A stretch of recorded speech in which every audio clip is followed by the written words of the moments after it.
Western Buffalo has issued a severe thunderstorm warning for Lewis County in central New York until 2 p.m. Eastern Daylight Time.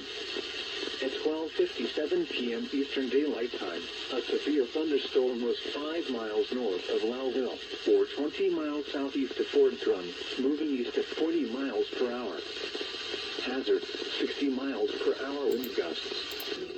Source, radar indicated. Impact, expect damage to trees and power lines. Locations impacted include Lowville, New Bremen, Watson, Martinsburg, Crompton, Cast Orland, Belford.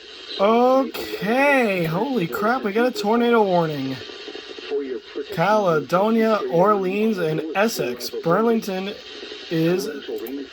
has in fact issued a tornado warning. Do not drive your vehicle through flooded roadways.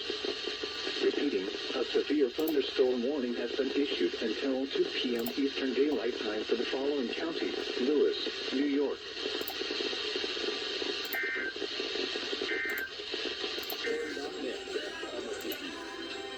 Service has issued severe thunderstorm watch number 479.